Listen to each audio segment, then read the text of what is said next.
I'm Wolf from Healing Wolf Coaching, here to rush with you through the fields of recovery, pulling our triggers as we go.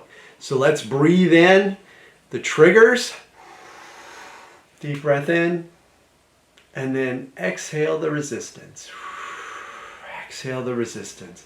I've got this really nifty little super Star Wars gun to show you in a non-violent way why you want to pull your triggers. Okay, so let's say that this gun was full of, let's say it was full of water, okay, or let's say it was full of something that was a little more intense than water. When I was a kid, my mom bought us these little squirt guns because we lived out in the woods, in the swamp.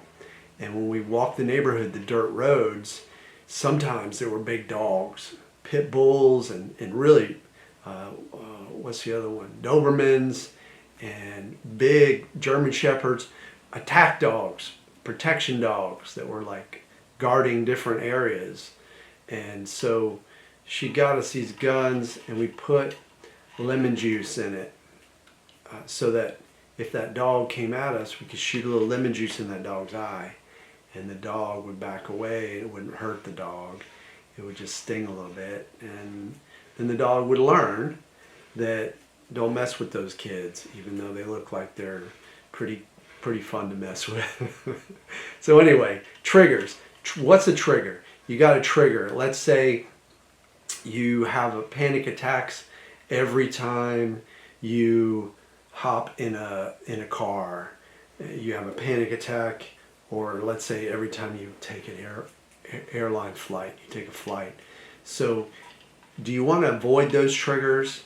No. If you avoid those triggers and you don't go in a car and you don't go on an airplane, then your mind will get it that those triggers are dangerous. But if you go into it, you pull it towards you, you sign up for one of those. You sign up for you buy an airline ticket, you sign up for a trip, and you buy that airline ticket, you're moving towards it, you're pulling the trigger, you're getting on that plane, and by getting on that plane, you're actually going to have a better chance of overcoming and deactivating that trigger. From the perspective of exposure therapy, it makes a lot of sense.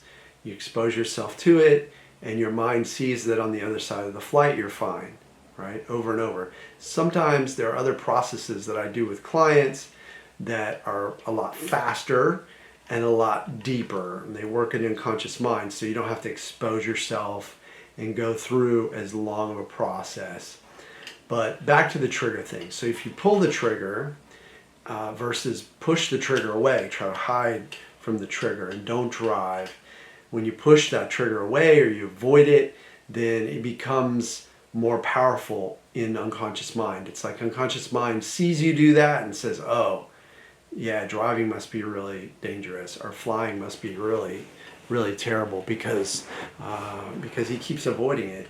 But if you pull the trigger, let's say there was lemon juice in here and I was shooting into my own eye, right? Because it's uncomfortable to pull a trigger, to go into a trigger, to go into like do something that might make your particular neuroplastic condition, sensation flare, or go into a recovery reaction, as I say, because it's a normal part of recovery. But let's say sitting on a couch increases your back pain. You pull that trigger, you go sit on the couch, you do it a lot, and when you're done with it, you feel good about it. You say, I did it. I really did it. Doesn't matter if the pain goes up or down or sideways. I'm here to teach my mind that sitting on the couch is fine. And we're going to deactivate that trigger. So let's say it's full of lemon juice and you keep pulling that trigger. And you keep pulling that trigger. And yeah, it hurts to get lemon juice in your eye 20 times. But eventually, what happens? You run out of lemon juice. It stops stinging. And not only that, you become so used to it that it's no big deal. And you know it's not dangerous. It may be uncomfortable, but it's not dangerous.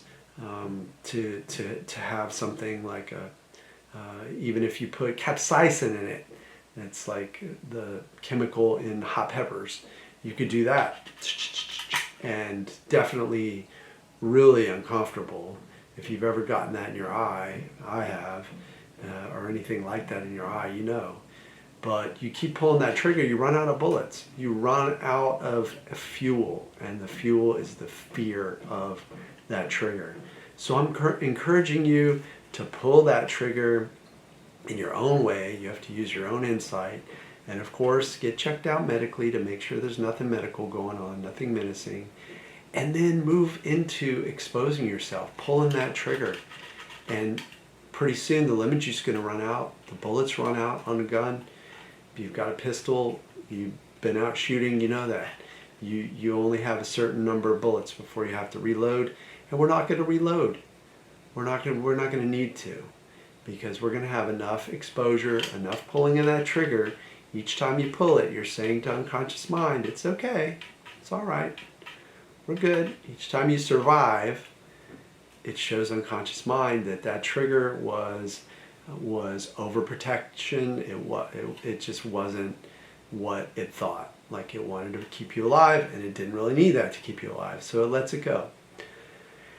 Please subscribe to this channel, give me a thumbs up, let me know which trigger you're confronting in the comments, and if you'd like to work with me one-on-one in a coaching environment where I'm going to work with your unconscious mind and make specific changes and take you on an active and interesting and fun journey.